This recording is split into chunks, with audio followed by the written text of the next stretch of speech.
Hello everyone, আসসালামু আলাইকুম। কি অবস্থা সবার? আশা করি সবাই ভালো আছেন। আমি আলহামদুলিল্লাহ ভালো আছি। তো আমি কিছুদিন আগে একটা ভিডিও পোস্ট করলাম আপনার ইউকে রিলেটেড, যে এই মুহূর্তে আপনারা ইউকে তে ইগনোর করেন, এই মুহূর্তে ইউকে আসার দরকার নেই।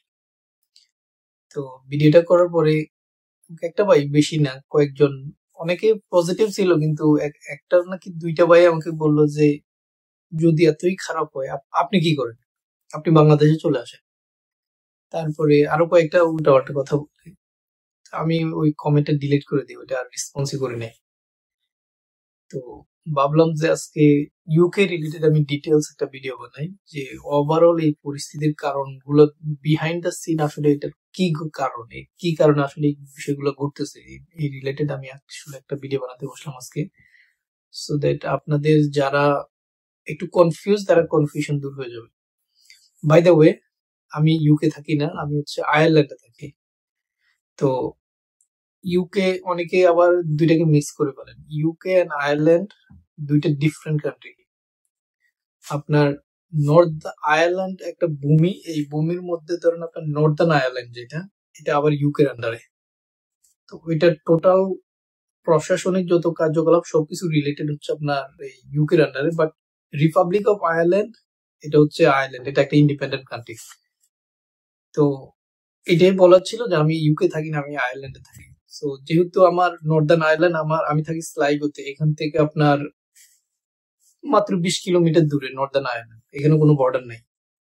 আর যদি আমি ইউকে মেন ভূখণ্ড যেটা, ওটা চিন্তা করি, তাহলে ঢাকা টু চট্টগ্রাম যত দূর, আমার আয়ারল্যান্ড থেকে ইউকে তত দূর। তো সবকিছু মিলে আমি যেহেতু এখানে আছি, এখানে অনেক মানুষই ইউকে থেকে অলরেডি এখানে আসছে। আমি ওদেরকে দেখলাম, দেখার পরে ওভারঅল রিলেট করতে পারতেছিলাম বিষয়গুলো আসলে, যে আসলে কি কারণে। পরে আমি ওই ভিডিওটা বলতে, আমি যেটা যেটা দেখি ওইগুলো শেয়ার করি, কিন্তু উনি পজিটিভলি নিতে পারে নাই। আচ্ছা, আমার আমার পারসেপশনটা আমি ক্লিয়ার করি আপনাদের কাছে। আপনি বাংলাদেশ ছেড়ে যদি six English speaking country choose করেন, বাংলাদেশ ছেড়ে আপনি মোটামুটি ইউরোপ, আমেরিকা, কানাডা, অস্ট্রেলিয়া যেখানে যান আপনি ভালো করতে পারবেন, নো ম্যাটার হোয়াট। এখন আপনি যদি বাংলাদেশ থেকে ইউকে আসতে পারেন, ইউ আর মোস্ট ওয়েলকাম। যতই খারাপ হোক ইউকের পরিস্থিতি, কিন্তু আপনি বাংলাদেশের মতো এত বাজে সিচুয়েশনও তো থাকবেন না। আপনি বাংলাদেশে 50,000 টাকা ইনকাম করবেন, আপনি এখনো ইউকে আসলে আপনি 3 লাখ 4 লাখ টাকা হয়তো ইনকাম করতে পারবেন।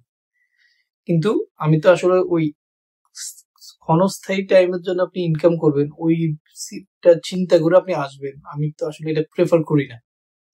যার কারণে আমি বললাম যে ওই সময় যে আপনি এই মুহূর্তে ইগনোর করেন। তো যারা মূলত ধরেন আপনি বাইরে আসবেন, এটা আমার পয়েন্ট অফ ভিউ, সর্বপ্রথম আপনার যদি সামর্থ্য থাকে ফাইন্যান্সিয়ালি, যদি আপনি ফ্যামিলি যদি আপনার সলভেন্ট হয়, সেক্ষেত্রে আমি বলবো আপনি প্রথমে চিন্তা করা উচিত হচ্ছে ইংলিশ স্পিকিং কান্ট্রি। কারণ এখানে আপনার ইংলিশ ব্যারিয়ার নাই, যেহেতু আপনি ল্যাঙ্গুয়েজ ব্যারিয়ার নাই, সবগুলোতে ইংলিশ চলে। এগুলোর মধ্যে কি কি ছিল? Australia, Canada, America, New Zealand, Ireland, ইউকের অবস্থা এখন খুব ভালো না, তো আপনি ইউকে ইগনোর করেন। তারপরে দিক কানাডাও এখন মোটামুটি সিচুয়েশন ভালো না, ওইটাও ইগনোর করতে পারেন।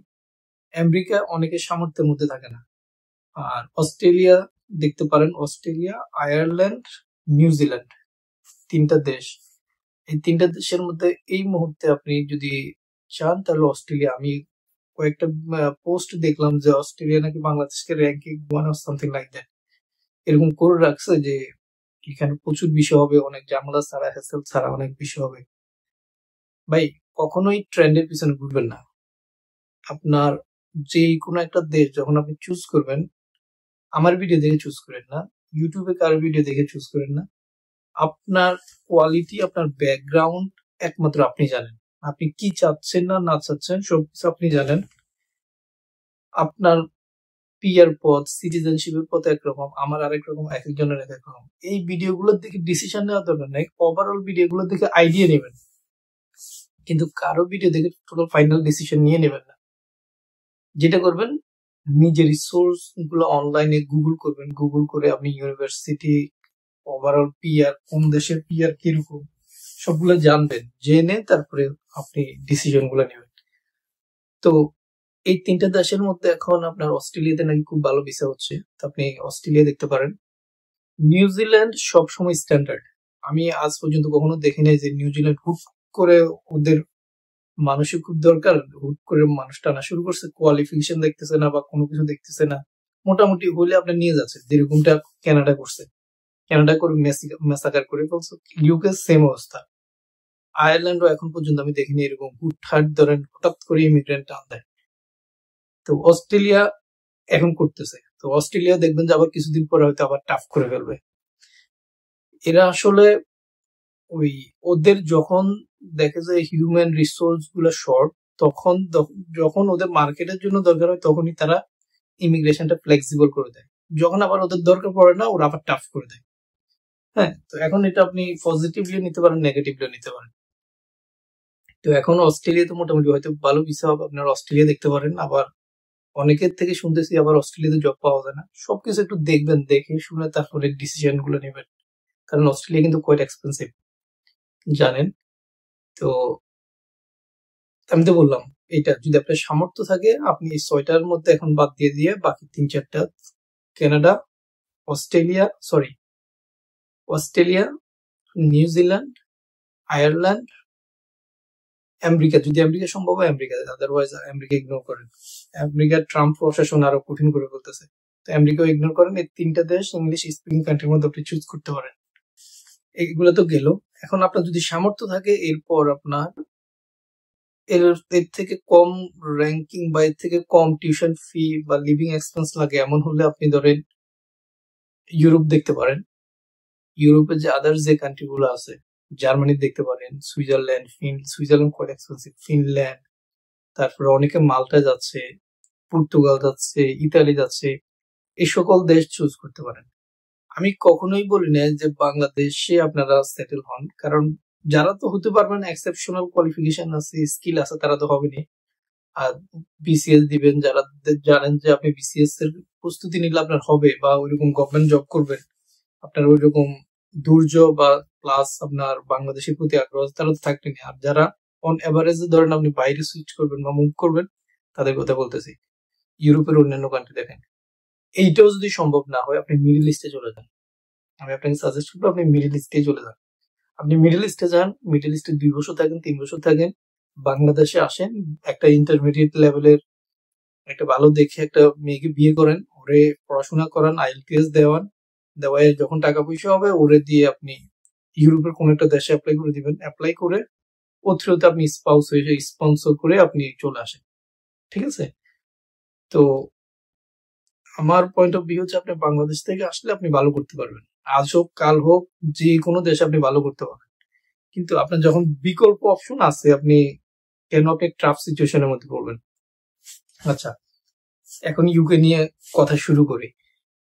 ইউকেতে আমি নিউজে দেখলাম প্রায় 1,30,000-এর মতো স্টুডেন্টকে ওরা খুঁজতেছে, মানে ওরা বলে দিচ্ছে যে যত দ্রুত সম্ভব ইউকে লিভ করার জন্য, আদারওয়াইজ যদি ওদেরকে ধরতে পারে ওদেরকে ডিপোর্ট করবে। সেম মেসেজ তাদের প্যারেন্টস কেও দিয়ে দিছে। যদি ওরা থাকে এখানে স্টিল, তো নোটিশ দিয়ে দিল, নোটিশ দেওয়ার পরেও যদি ওরা থাকে তাহলে ওদেরকে ডিপোর্ট করবে। এখন এই জিনিসগুলো আসলে একদিনে ঘটে নাই, এগুলো আসলে ধারাবাহিক ভাবে একটার পর ঘটনা ঘটতে ঘটতে এই সিচুয়েশন আসছে।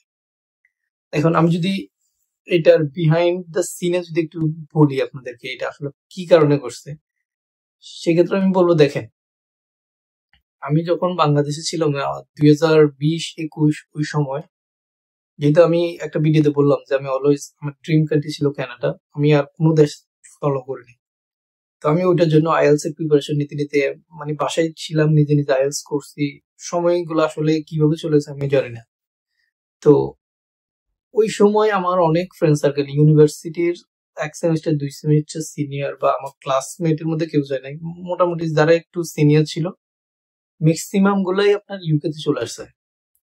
তখন ইউকেতে একবার ইজি ছিল, আপনার কোনো আইএলটিএস লাগবে না, অনেকে ডুইলিঙ্গো হচ্ছে। তারপরে আপনার মিডিয়াম অফ ইনস্ট্রাকশন, এটা হচ্ছে আপনার যদি কোনো ইউনিভার্সিটিতে আপনার ইংলিশে পড়াশোনা করানো হয়, প্রাইভেট ইউনিভার্সিটি গুলো ম্যাক্সিমাম ইংলিশে পড়াশোনা করা হয়, তো আপনি ওই ইউনিভার্সিটি থেকে একটা সার্টিফিকেট নেবেন, মিডিয়াম অফ ইনস্ট্রাকশন, ওইটা দিয়ে আপনি অ্যাপ্লাই করছে, ওরা চলে আসছে। খুব ইজি ছিল। এখন এটা আসলে ওই সময়টাতে হঠাৎ করে ইউকের মতো একটা দেশ এত ফ্লেক্সিবল হয়ে যাওয়ার তো কোনো লজিক নাই, কারণ সব সময় ওরা খুবই মোটামুটি স্ট্রিক্ট ছিল। এটা হয়েছে আপনার 2020 সালের দিকে, যে আপনার ব্রেক্সিট হয়। আপনারা জানেন যে ইউকে কিন্তু ইউরোপীয় ইউনিয়নের আন্ডারে ছিল। তো ওরা ওই মুহূর্তে পলিটিক্যাল বিভিন্ন ইস্যুর কারণে ওরা ব্রেক্সিট হয়ে আপনার ইউরোপীয় ইউনিয়ন থেকে বের হয়ে যায় 2020-এর দিকে।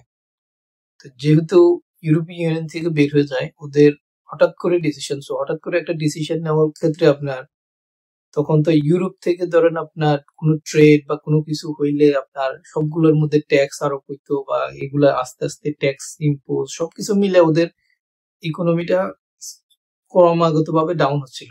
গ্রাজুয়ালি আপনার ইকোনমিটা ওদের ডিক্রিজ হচ্ছিল।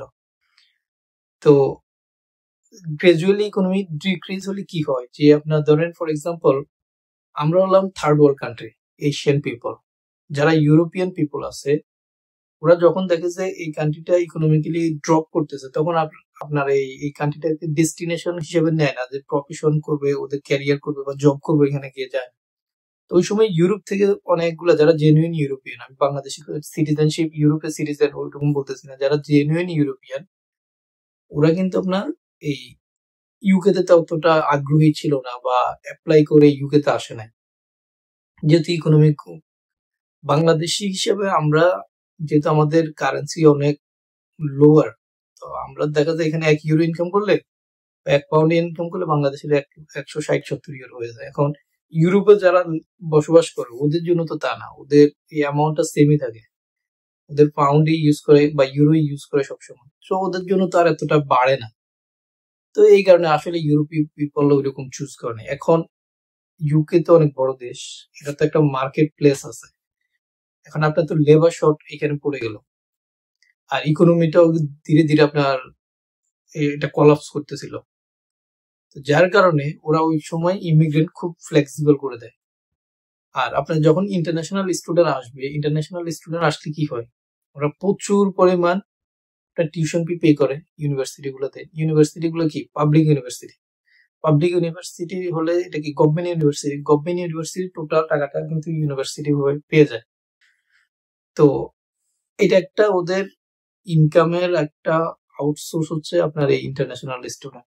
এট দ্য সেম টাইম তারা তো জবের যে তাদের ইকোনমিটাকে ঠিক রাখতে হবে, সেই ক্ষেত্রে ওরা আদার্স যে জব মার্কেট গুলো ওগুলো খুব ফ্লেক্সিবল করে দেয়। ফ্লেক্সিবল করার ক্ষেত্রে এশিয়ান থেকে প্রচুর মানুষ আসে। এখন আসার পরে কি হয়, আসলে আসার পরে একসাথে অনেকগুলো মানুষ হয়ে যায়। দেখলে তো আমাদের দেখলেই বোঝা যায় যে আমরা আসলে হোয়াইট না, আমরা হচ্ছে ব্রাউন কালার। তো এখানে আপনার যদি আমাদের এশিয়ান পিপলের সাথে কম্পেয়ার করি, যে আমরা কিন্তু প্রচুর রেসিস্ট, এটা তো মানে আনডাউটেডলি আমি বিলিভ করতে হবে। তো এদের মধ্যেও আছে, কিন্তু ওরা এতটা বেশি না।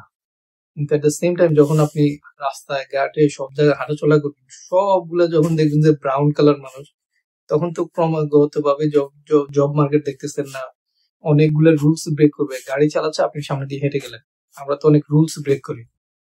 হ্যাঁ, এরকম অনেকগুলো বেশিরভাগ রুলস ব্রেক, ওইগুলো করতে করতে করতে করতে আপনার মানুষ আসলে বিরক্ত। এখানকার যে লোকাল পিপলরা ছিল বিরক্ত হয়ে কি করলো, ওরা প্রোটেস্ট করা শুরু করে দিল।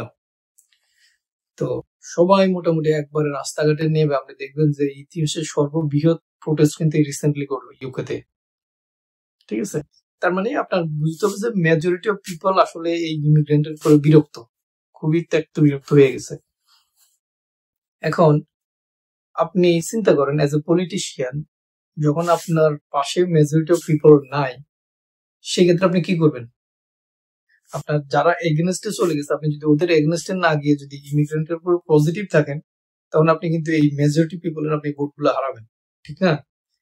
এখন যার কারণে বর্তমান গভর্নমেন্ট যখন দেখছে যে সবাই মোটামুটি ইমিগ্রেন্টের উপর খুব বিরক্ত, ওরা গ্রাজুয়ালি ইমিগ্রেন্টের উপরে খুবই স্ট্রিক্ট হয়ে যাচ্ছে। ঠিক আছে, তো ওরা অলরেডি অনেকগুলা ল চেঞ্জ করে ফেলতেছে। 10 বছরের যেখানে পিআর পাওয়ার কথা, সেখানে আপনার মোটামুটি এখন 5 বছরে যেখানে পিআর পাওয়ার কথা, সেখানে এখন অলরেডি 10 বছরে নিয়ে যাচ্ছে। তো এরকম আপনার অনেকগুলো টার্মস এন্ড কন্ডিশন দিয়ে মোটামুটি সবগুলো জিনিসপাতি খুব কঠোর করে ফেলতেছে। আর এখন দেখেন আরেকটা বিষয় বলি, আপনার বাংলাদেশ থেকে আপনার তো বললাম যে ধরেন আপনি মই টই দিয়ে কোনোভাবে আপনি ইউকে চলে আসলেন, এখন ইউকে তে কিন্তু বাংলাদেশি কমিউনিটি বিরাট একটা মার্কেট। তো আপনার যেহেতু অনেক বাংলাদেশি কমিউনিটি ওইখানে থাকে, আয়ারল্যান্ডে কিন্তু খুব কম বাংলাদেশি, খুব কম, মানে চোখে পড়ার মতো না। রিসেন্টলি একটু দেখতেছি, কিন্তু আমি যখন শ্যাননে ছিলাম ওই সময় কিন্তু দেখিনি এরকম। তো যেহেতু অনেক খুব মানুষ বেশি ওইখানে বাংলাদেশি রিলেটিভস থাকে, যে আমি চলে আসলে জবের ব্যবস্থা করে দিব। আমরা তো বাংলাদেশে যারা থাকি সবসময় অলওয়েজ কনসার্ন থাকি যে স্টুডেন্ট থাকা অবস্থায় জব যদি ব্যবস্থা না করতে পারি আমাদের তো টিউশন ফি অ্যারেঞ্জ করা খুব টাফ হয়ে যাবে। তো লিভিং কস্টের একটা অলওয়েজ টেনশন থাকে, বাংলাদেশ থেকে তো আনা কোনোভাবেই সম্ভব না এত টাকা।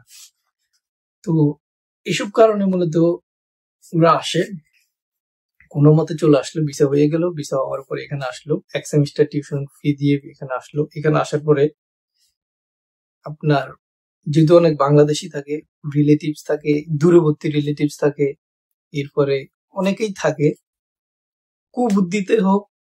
আর আমাদের তো একটা ইন্টেনশন থাকে যে টাকা ইনকাম করবো, পড়াশোনা তো একটা নামে মাত্র। তো যে কোনো চিন্তা ভাবনা থেকে হোক, ওরা কি করে, আরে 4 বছর ব্যাচেলর করলে 4 বছর টিউশন ফি দিতে অনেক হিউজ পরিমাণ অ্যামাউন্ট, মাস্টার্স 1 বছর করলে তাও অনেক হিউজ। তো এক সেমিস্টার দিয়ে কি করে ওরা ড্রপ করে, ওরা আর ইউনিভার্সিটিতে যায় না, ইউনিভার্সিটি না গিয়ে কাজে ঢুকে যায়। এখন আপনার লেটসে আপনার ধরেন 4 বছরে 40,000 ইউরো ডলার আপনার টিউশন ফি দিতে হতো, সে জায়গায় আপনি এক সেমিস্টার টিউশন ফি বাংলাদেশ থেকে দিয়ে এখানে এসে আপনি পড়াশোনা বাদ দিয়ে দিলেন। তো আপনি এখানে আসলেন, এসে কি করলেন, আপনি এই এক সেমিস্টার পড়াশোনা করে চিন্তা করলেন যে আরে ইনকাম করলে তো প্রচুর টাকা ইনকাম করা যায়, টিউশন ফি যদি এত দিতে হয় তাহলে কি করবেন। কেউ আপনাকে বুদ্ধি দিল, রিলেটিভস বা আপনার পরিচিত ওইখানকার যেহেতু অনেক বাংলাদেশি থাকে, আপনার রিলেটিভস এর বুদ্ধি দিল বা ওরা দিল, অথবা আপনি পরিচিত জানাশোনা জানেন যে এই লোকটা লয়ার, সলিসিটর, ঠিক আছে, ওয়ান কাইন্ড অফ দালাল। ওয়ার্ডটা খুব বাজে কিন্তু কাইন্ড অফ সেম। আপনার এই ওরা বুদ্ধি দিল, আরে পড়াশোনা করে এখানে কি করতে, এত টাকা দিয়ে কি টিউশন ফি দেওয়া কি সম্ভব, আমি এক কাজ করো, আমি তোমার জন্য এই হিউম্যান রাইটস এর জন্য একটা অ্যাপ্লাই করে দিব। হিউম্যান রাইটস বলেন, এই রেফিউজি বলেন, অ্যাসাইলেম বলেন, এগুলো কাইন্ড অফ সিমিলার ওয়ার্ড। তো এটা করে দিব, এটা করে দিলে তুমি এখানে 5 বছর থাকলে, 5 বছর থাকার পরে তোমার কাগজপত্র হয়ে যাবে, এত টাকা দিয়ে টিউশন ফি দেওয়া দরকার আছে নাকি। এই যে ওদের বুদ্ধিতে নিলেন, বুদ্ধি নিয়ে যখনই আপনি এটা করবেন তখনই আপনার জীবন এখানেই শেষ, ঠিক আছে। তো এটা কি হয় আমি একটু বলি আপনাদেরকে। আপনি আসলেন, আসার পরে আপনি যখনই এই রেফিউজি হিসেবে অ্যাপ্লাই করবেন, মানে আপনার টোটাল ক্যারিয়ারটা আপনি ধরেন ধুলোর সাথে মিশিয়ে দিলেন। এটার কারণ হলো যখন আপনি ইলিগাল হয়ে গেলেন, গভর্নমেন্টের চোখে কিন্তু আপনি খুব খারাপ হয়ে গেলেন এখন, ঠিক আছে। গভর্নমেন্ট আপনাকে আনার উদ্দেশ্য হলো আপনি ওদেরকে টিউশন ফি দিবেন, ইউনিভার্সিটি দিবেন, ইউনিভার্সিটি থেকে ওরা নিবে। তো এটা আপনার খুব ব্যাড ইমপ্রেশন হয়ে গেল। সেকেন্ডলি, আপনি আসলেন স্টুডেন্ট বিষয়ে, এসে আপনি কি করলেন, রেফিউজি অ্যাসাইলাম ক্লেম করলেন। অ্যাসাইলামটা আসলে কি, হ্যান বানায়, এটা সবগুলো কমন।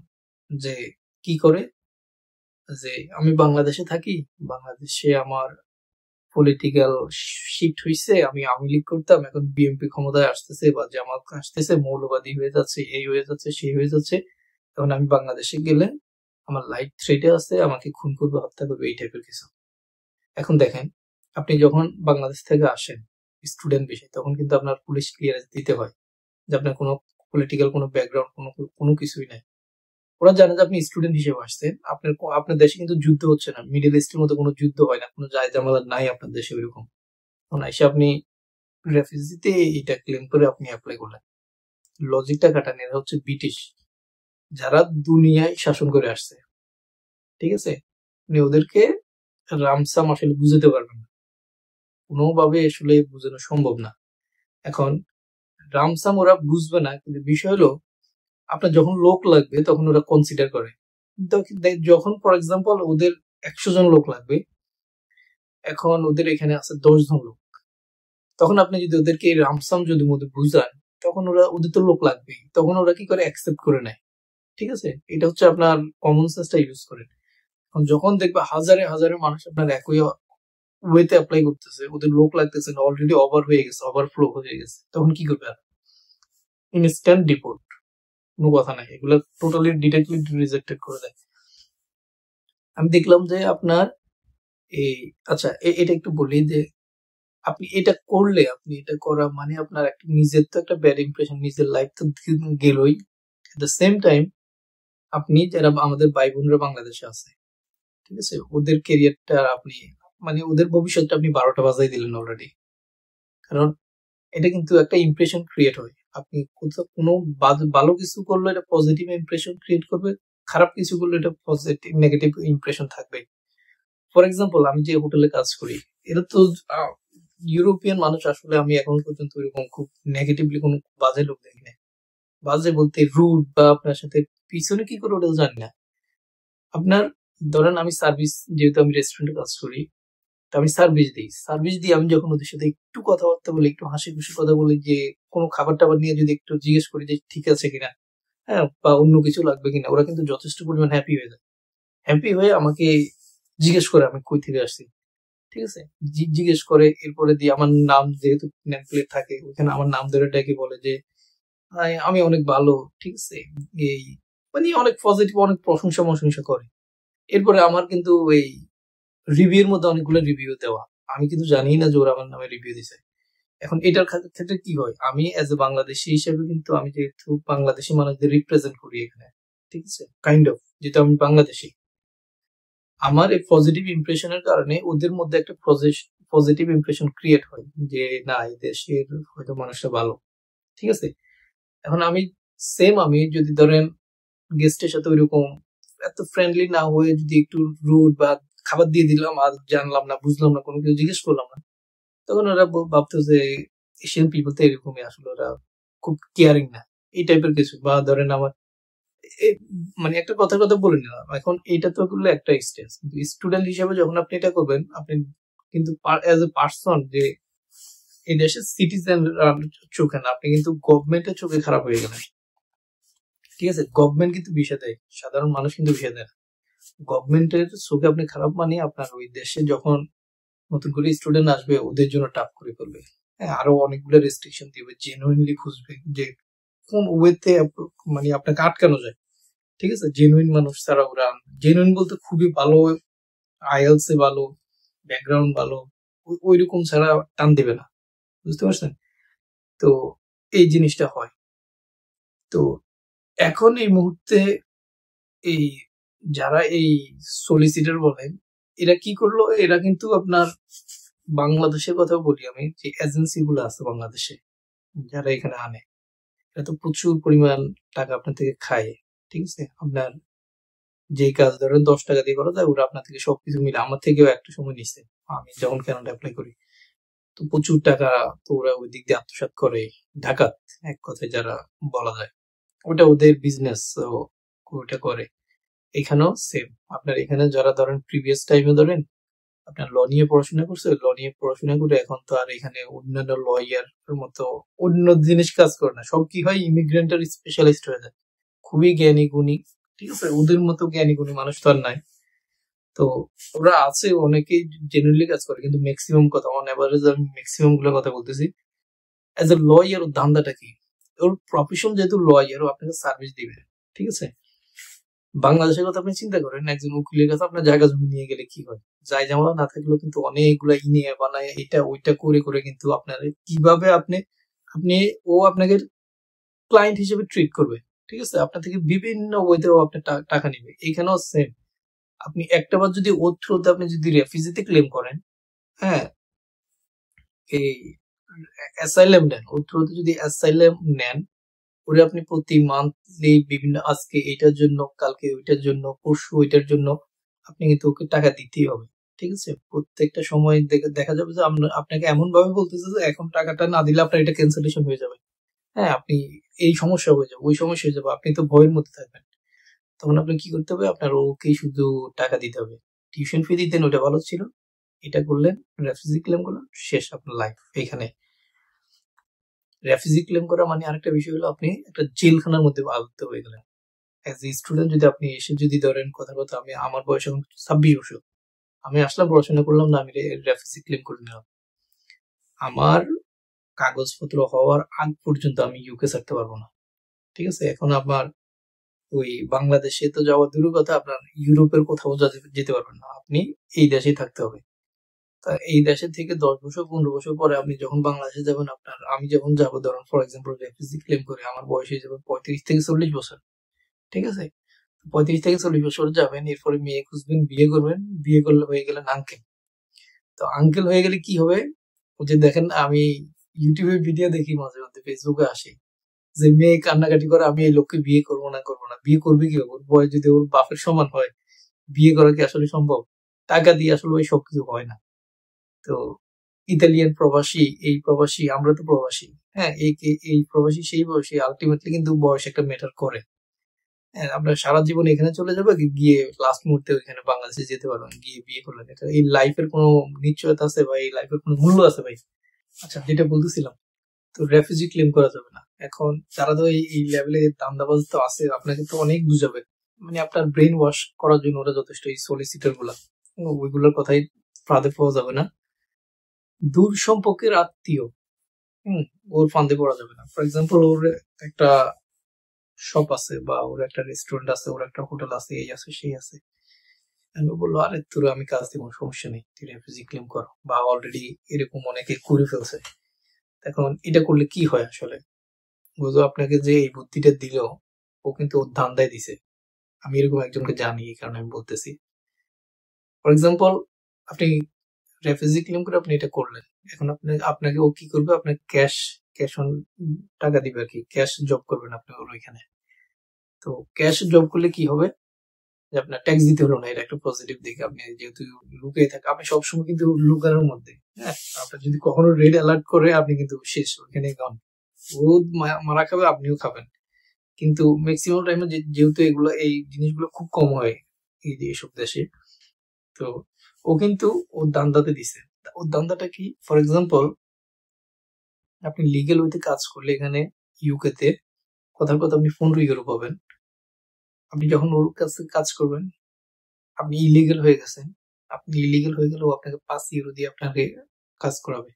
ঠিক আছে, কোথায় 15 ইউরো, কোথায় 5 ইউরো। 5 ইউরো দিয়ে আপনারে দিয়ে এটা করাই দিবে, কারণ আপনি তখন নাও করতে পারবেন না যে আমি করবো না, না আপনাকে নিবে কে? আর যদিও অন্য কেউ নেয়, বাঙালি অন্য কেউ নেয়, ওই আপনাকে ধরেন, টোটাল কথা হচ্ছে আপনাকে অ্যাবিউজ করবে ওরা। ঠিক আছে, বাঙালি কমিউনিটির থেকে দূরে থাকাই বেস্ট। আপনি একটা সময় সেটেল হলে তো অবশ্যই বাংলাদেশি কমিউনিটির সাথে থাকবেন, কিন্তু আপনি যেহেতু অ্যাজ এ নিউ পার্সন হিসেবে আসছেন, অনেক কিছু জানার বোঝার জন্য তো থাকবেন, কিন্তু ম্যাক্সিমাম টাইম আসলে সবাই সবাই ধান্দাটাই খোঁজে। তো আপনি মূলত এই ধরনের মানুষগুলোকে খুব অ্যাভয়েড করবেন, এগুলোকে অ্যাভয়েড করে, অথবা আপনি ধরেন এখানে আছে, আরে আমি তো আজকে 15 বছর আছি, 20 বছর আছি, আমি এইভাবে করে আমার কাগজপত্র হয়েছে না, তোদেরকে এরকম কে বলে, এটা সহজ হয়ে যাবে 2 দিন পরে, এটা করে ফেল, ভুলে ওদের ফাঁদে ফাঁদে পা দিবেন না। ওরা একটা অলরেডি একটা জার্নি এক্সপিরিয়েন্স করে এখানে আসছে, ওদের সময় ল বলেন এক্সপিরিয়েন্স গুলা ওর ডিফারেন্ট ছিল। আপনার ক্ষেত্রে বর্তমান সিচুয়েশন উপর ডিপেন্ড করে আপনারটা ডিফারেন্ট হবে। ওর এরকম হওয়াতে যে আপনারও এরকম হবে তার কোনো নিশ্চয়তা নাই। ঠিক আছে, নিশ্চয়তা নাই বলতে এখনো ইউকে তে আপনার, মনে করেন আপনার কি বলবো, খুবই টাফ, আপনি এখানে না আসাই বেস্ট, আপনি আসার দরকার নাই। আর যেহেতু কিছু মানুষ আছেন খুবই ফ্যান্টাসি কাজ করে, ফ্যান্টাসি বলেন আর যাই বলেন, যে ক্রেভিংস থাকে যে আমার এই দেশে যাওয়া লাগবে, আমি একটা সময় এরকম পাগলাটে ছিলাম কানাডার জন্য, তো এরকম তো থাকবেই। আর যেহেতু এখানে অলরেডি আমাদের সিলেটি ভাই বা অন্যান্য দেশ, অন্যান্য এলাকার মোস্টলি সিলেটি ভাই বোনদের যে প্রচুর রিলেটিভস থাকে এখানে, ওরা আপনার জবের ব্যবস্থা করে দেয় বা কাজ কাম করে দিবে, ওই ক্ষেত্রে ওরা খুব পজিটিভ থাকে যে আমি এখানে যাব, আমার তো কাজ হয়ে যাবে, আমাকে দিবে। কিন্তু আলটিমেটলি যদি আপনার পেপারস না করতে পারেন, ডকুমেন্টস যদি না হয়, সেই ক্ষেত্রে আপনি আসলে কি করবেন? এটা আসলে আমার পয়েন্ট অফ ভিউ থেকে, যদি আপনার কোয়ালিফিকেশন থাকে, আপনার টাকা পয়সা থাকে, আপনি সেম অ্যামাউন্ট একটা বেটার অন্য একটা কান্ট্রি খুঁজেন। আয়ারল্যান্ড আছে, আয়ারল্যান্ড আসতে পারেন। যদি নিউজিল্যান্ড আর একটু ভালো এফোর্ট দিতে পারেন, নিউজিল্যান্ড ট্রাই করেন, অস্ট্রেলিয়াতে ট্রাই করেন। না হলে আপনি ইউরোপ দেখেন, যেহেতু এটা খুব টাফ হয়ে গেছে এখন ওটা ইগনোর করেন। তো তারপরেও যদি চিন্তা করেন যে না আপনার আসাই লাগবে, মানে আপনার আসতেই হবে, আসেন, ইউ আর মোস্ট ওয়েলকাম। মারা খাবেন 100% শিওর। তো ওয়ার্ডটা খুব বাজে মনে হয় এটা, আর হোয়াট এভার। তো যদি আসেন সেই ক্ষেত্রে আপনার মোটামুটি আপনার আসার আগ পর্যন্ত ধরেন আপনার ইউনিভার্সিটিতে ইন্টারভিউ দিতে হবে, ওইখানে আপনার ইংলিশটা খুব ভালো হতে হবে, ইংলিশ স্পিকিংটা খুব ভালো করবেন। এরপরে দিয়ে আবার আপনার এই ইমিগ্রেশন অফিসারের সাথে আপনার ইন্টারভিউ হবে, ওইখানেও ভালোভাবে আপনার সবকিছু এক্সপ্লেন করতে হবে কি কারণে আপনি চুজ করছেন, কেন আসবেন, এই করবেন সেই করবেন। আপনাকে বিভিন্ন ভাবে ওরা জিজ্ঞেস করে যাচাই বাছাই করে আপনি জেনুইন স্টুডেন্ট হলে আপনি বিষয় পাবেন। মোটামুটি অ্যাভারেজ স্টুডেন্ট, বিলো অ্যাভারেজ বা আপার অ্যাভারেজ হলে কিন্তু বিষয় হওয়ার চান্স খুব কম। এখন যেহেতু ওরা নিজেরাই খুব, ওদের জনগণ দ্বারা খুবই চাপে আছে, সো এই ক্ষেত্রে ওরা নতুন করে ওরকম করবে না, খুব বেশি করবে না, মানে খুব বেশি স্টুডেন্ট, ইন্টারন্যাশনাল স্টুডেন্ট বলেন আনবে না। আর আরেকটা হচ্ছে আপনার এই কেয়ার ভিসা, এটা কিছু অনেক কেয়ার ভিসা নিয়ে আসছে। এমনও ভিসা হয়েছে ধরেন আপনার কোম্পানির কোনোর মতো একটা নাম দিয়ে দিল, একটা নাম দিয়ে লাইসেন্স করে দুপ করে অ্যাপ্লাই করছে, চলে আসছে। আসার পরে কোম্পানি কই, কাজ কই, কোনো কিছু ঠিক ঠিকানা নাই। অথচ বাংলাদেশে ধরেন আপনার এই দালাল টাইপের যে এজেন্সি গুলো আছে, আপনার থেকে একবার অনেক হাতে টাকা নিয়ে গেল। হ্যাঁ, তেমন কোনো কাজ নেই, 5 টাকার কাজ আপনার থেকে 150-200 টাকা, ফর এক্সাম্পল 1 লক্ষ টাকার কাজ আপনার 8 লাখ 9 লাখ টাকা নাই, গায়েব হয়ে গেছে। তো এই জিনিসগুলো করে আপনাকে নিয়ে আসছে। আর অথবা এখানে তো থাকেই, অথবা ওদেরও কিছু থাকে না ভাই ব্রাদার, যে আমার তো ওই ভাই আছে, ও তোর কাজের ব্যবস্থা করে দেবে, এটা আমার দায়িত্ব, আমি তোমার কাজের ব্যবস্থা করে দেবো, এরকম বলে ধরেন আপনাকে খুবই পরিচিত, খুবই প্রবণতা দেখাবে, দেখাই আপনার থেকে টাকা পয়সা নিয়ে সালাম, লাল সালাম দিয়ে দিবে। তো এই ধরনের মানুষ থেকে দূরে থাকাই উত্তম। সবসময় নিজের লজিকটা খাটাবেন, নিজে চিন্তা করবেন যে আপনার জন্য কোনটা ভালো। আমি এজ এ পার্সন হিসেবে আমি সাজেস্ট করতে পারি, কিন্তু আমার পারসেপশন যে সবসময় সঠিক হবে তাও না। আপনি আমাকে জিজ্ঞেস করেন, অনেকে বলেন যে ভাই এটা করলে কি হবে, আমি ওই ধরনের ডিটেলস না জেনে আমি হয়তো একটা কথা বলে দিলাম, আলটিমেটলি কিন্তু আপনার ক্ষতি হলো। তো আমি আসলে অ্যাভয়েড করি ওই টাইপের কোনো কথা বলতে, আমি জেনারেল ওইতে কথা বলি। স্পেসিফিক কোনো কোশ্চেন গুলো আমি আসলে নিজেও নাও জানতে পারি।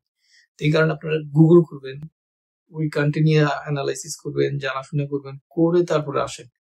তো এখন যেহেতু খুব টাফ, এখানে আসার দরকার নেই। আর যদি আসেন, বললাম ইংলিশটা খুব ভালো করবেন, এরপরে সকল ডকুমেন্টস রেডি ভালোভাবে ঠিকঠাক করে তারপর আসবেন। আর যারা আসেন আল্লাহর হস্তে পড়াশোনাটা করেন, এরকম দুঃখ করে এই অ্যাসাইলাম ক্লেম করেন না, নিজে তো মারা খান, আমাদের বাংলাদেশি ভাই বোনরা তো ভবিষ্যতে যারা আসবে ওরাও গেল। এরপরে দিয়ে আর আপনার ধরেন বলেই দিলাম যে দেখেন আপনার প্রায় আপনার কত 13% আপনার ইন্টারন্যাশনাল স্টুডেন্টের মধ্যে যতগুলো আসছে গত 4-5 বছরে, 13% আপনার রেফিউজি ক্লেম করে বসে আছে স্টুডেন্ট। আপনার যদি অন্য কেউ হইতো তাও একটা বুঝানো যেত যে সে পড়তে আসছে, সে রেফিউজি ক্লেম করে বসে আছে। 13%, ফর এক্সাম্পল 10 লাখ হলে 10 লাখের 13% কত হয়? প্রায় আপনার 1,30,00,000 মনে হয়, সামথিং লাইক দ্যাট। অনেক হিউজ অ্যামাউন্ট কিন্তু রেফিউজি ক্লেম করে রাখছে। তো এই রেফিউজি গুলো তো ওরা তো জানে যে এই স্টুডেন্ট দান্দাবাজ, এদেরকে জীবনও দিবে না, ডিরেক্ট ধরতে পারলে ডিপোর্ট করে দিবে। তো এটার মধ্যে সবচেয়ে বেশি করা হচ্ছে আপনার এই আমাদের আমাদের ইস্ট পাকিস্তান, পুরো এই পাকিস্তান করে রাখছে আপনার সবচাইতে টপ লেভেলে হলো এরা। এরপরে মেবি ইন্ডিয়া, তারপরে বাংলাদেশ, নাইজেরিয়া আছে। এই কান্ট্রিগুলোর দেশের মানুষগুলো আসলে অনেক বেশি অ্যাসাইলাম ক্লেম করে বসে আছে। মানে আপনি যদি ওদের ফাইল গুলো অদ্ভুত অদ্ভুত টাইপের আপনার কেস বানাইছে, ওই যে বিজ্ঞানী ভাইয়েরা, সলিসিটররা ভেরিয়েশন এনে এনে ধরেন এমন ভাবে করে আপনার দেখলে বুঝতে হবে যে এটা ফেক। ঠিক আছে, ও টাকা পেয়ে গেল, আপনার কি হয়, আপনি গোল্লাই গেলে ওর কি কোনো কিছু যায় আসে? ও তো আপনার থেকে টাকা জানে, ও নিয়ে গেল, ওর ওর প্রফেশনই এটা, ওর দান্দাটাই হলো এটা। ঠিক আছে, তো ওদের দান্দায় নিজেকে গা ভাসিয়ে দেওয়া যাবে না, নিজের বুদ্ধিতে চলবেন। যদি আশাই লাগে তো বললাম আসেন, পড়াশোনা করেন। আর এরপরে ধরেন ফর এক্সাম্পল আপনার এই পড়াশোনা শেষ, এখন আপনি স্টে ব্যাকে ছিলেন, স্টে ব্যাকের থেকে আপনি কাজ করছেন কিন্তু আপনাকে কেউ স্পন্সর করলো না, তারপর আপনি যদি স্পন্সর করলো না কি করবেন, অবৈধ হয়ে যাচ্ছে না, দিলেন মেরে, অ্যাসাইলাম করিয়েন না, আবার ভর্তি হন, ভর্তি হয়ে আবার পড়াশোনা করেন, পড়াশোনার মধ্যে অন্তত থাকেন, পড়াশোনার মধ্যে থাকলে তাও একটা ট্র্যাকে আছে, সম্ভাবনা আছে, একটা সময় 2 বছর 3 বছর মানে ইউনিভার্সিটিকে আপনি টাকা দেন, লিগ্যাল ওয়েতে দেন, এই দালালদেরকে দিয়ে না দিয়ে আপনার এই লয়ার এদের ওদেরকে না দিয়ে আপনি ইউনিভার্সিটি গভর্নমেন্টকে দেন, ইউনিভার্সিটিকে দেওয়া মানে আপনি গভর্নমেন্টে দিলেন, গভর্নমেন্টের চোখে ভালো থাকেন, একটা সময় 5 বছর জায়গায় 10 বছর যেহেতু হয়ে যাচ্ছে, আপনি 10 বছর পরে হলেও সম্ভাবনা আছে, ঠিক আছে। আর এদেরকে না দিয়ে অথবা আরেকটা কাজ করতে পারেন, যারা অলরেডি ইউকে তে আছে ওরা আপনার ইউরোপ চলে যান, ইউরোপের বিভিন্ন কান্ট্রি আছে, লিগাল উইথ স্টুডেন্ট বিষয়ে চলে যান, 5 বছর থাকলে আপনার হয়ে যাবে। আয়ারল্যান্ডে আসেন, আয়ারল্যান্ড আপনি যদি 5 বছর যদি বৈধভাবে থাকেন, কাজ টাজ করেন, জব করতে পারেন, আপনার 5 বছর পরে এখানে নাগরিকত্ব হয়ে যাবে। এত প্যারা কেন নিবেন ভাই? যেই দেশ কঠিন করে ফেলছে এটা ইগনোর করেন না, এটা তো দরকার নেই এখন। কানাডা খুব কঠিন হয়ে গেছে, ইগনোর করেন এখন কানাডা। ইউকে হয়ে গেছে, ইউকে বাদ দিয়ে দেন, অন্য দেশে মুভ করেন। আর যারা বাংলাদেশে আসেন ভাই একটু চিন্তা করেন, এত মানে প্রত্যেকটা জিনিস ইমোশনালি আসলে ডিসিশন নেওয়া ঠিক না আসলে। লজিক খাটান, লজিক দিয়ে আপনি সবকিছু চিন্তা করবেন, ডিসিশন নেবেন। ইউকে বাজে অবস্থা, এখন ইউকে যাওয়ার দরকার নেই। ইউকে না গিয়ে আয়ারল্যান্ড দেখতে পারেন, নিউজিল্যান্ড দেখতে পারেন, অন্য ইউরোপের অন্যান্য দেশ দেখেন। 5 বছর থাকবেন, ঠিকঠাক মতো কোনো অবৈধ কাজের সাথে কার্যকলাপের সাথে নাই, ঠিক আছে, ক্রিমিনাল অ্যাক্টিভিটিস নাই, গভর্নমেন্টের রুলস এন্ড রেগুলেশন মেনে চলেন, আপনাকে পিআর আপনার অটোমেটিকলি আপনার ওদিকে নিয়ে যাবে, পিআর সিটিজেনশিপ। একটা আনসার্টেন লাইফে যাওয়ার কোনো দরকার নেই, ঠিক আছে। তো এটা হলো আমার রিকোয়েস্ট ভাই, আমি আসলে ডিমোটিভেট করতেছি না আপনাদেরকে। তো আমার ইন্টেনশনটা হচ্ছে আমি অলওয়েজ কাউকে আসলে ডিমোটিভেট করতে চাই না, যে আমি এজ এ পার্সন আমি বিলিভ করি যে ধরেন আপনি বাংলাদেশে যে শ্রমটা দিবেন, ফর এক্সাম্পল আপনি অফিস করেন 8টা থেকে 5টা পর্যন্ত, যে শ্রমটা দিবেন বাংলাদেশে, সেই শ্রমটা যদি আপনি মিডল ইস্টে দেন, আপনি এর থেকে 2 গুণ 3 গুণ ইনকাম করতে পারবেন। সেই শ্রমটা যদি আপনি ইউরোপ দেন, 4 গুণ 5 গুণ 6 গুণ হয়ে যাবে, ঠিক আছে। তো আমি অলওয়েজ আমার শ্রমটার উপর আমি প্রায়োরিটি দিই, যে আমি কি পরিমাণ কষ্ট করলাম আর এটার আউটপুটটা কি আসলো। এখন আপনি যদি দেখেন যে না আপনি বেটার অপশন পাচ্ছেন, why not other European country, Middle East হোক, ইউরোপ হোক, আমেরিকা হোক, কেন যাবেন না? তো যতই বাজে সিচুয়েশন হোক, আমি সবাইকে বলবো যে যে কোনো দেশ ইউরোপে চুজ করেন যদি আপনার অল্টারনেটিভ থাকে। এখন যদি আপনার এরকম কোনো অল্টারনেটিভ নাই, আপনার রিলেটিভস আপনাকে সবকিছু দিয়ে দিবে, আপনার রিলেটিভস আপনাকে বললো যে কোনো মতে ইউকে আসতে পারলেই হলো, হ্যাঁ আমি তোরে কাজ দিব, আমার এইটা আমার কোম্পানি আছে, আমি তোর কোম্পানিতে দিব, রিলেটিভস আপনাকে টাকা দিয়ে দিল, হ্যাঁ রিলেটিভস আপনার টিউশন ফি দিয়ে দিবে, বা রিলেটিভস আপনার আইএলস এর জন্য টাকা দিল, আইএলস করলেন, পড়াশোনা করলেন, সবকিছু রিলেটিভস এ দিচ্ছে, হ্যাঁ যেহেতু আপনার টাকা নেই। সেই ক্ষেত্রে আমি বলবো যে অনলি হয়ে এর উপর দিয়ে যেহেতু যাচ্ছে আপনি এটা শোনেন, আদারওয়াইজ নিজের বাপের পকেটের টাকা দিয়ে নো ওয়ে ইউকে চুজ করাই যাবে না এই মুহূর্তে। তো অনেক লম্বা করে ফেলছি, কতটুকু বুঝতে পারছি জানি না। ইউকে ইগনোর করেন, কানাডা ইগনোর করেন, আমেরিকা যেতে পারলে তো বেস্ট, কিন্তু যতদিন ট্রাম্প আছে, ট্রাম্পও কিন্তু ইমিগ্রেশন ল কঠিন করে ফেলতেছে, ও যাক, ও যতদিন আছে ওই দেশ ইগনোর করেন, বাকি দেশগুলো দেখেন। এই তো। তো ভালো থাকবেন, আর যদি কোনো কিছু জানার থাকে আমাকে টেক্সটে জানাবেন, আমি রিপ্লাই দেওয়ার চেষ্টা করবো। তো ভালো থাকেন, আল্লাহ হাফিজ।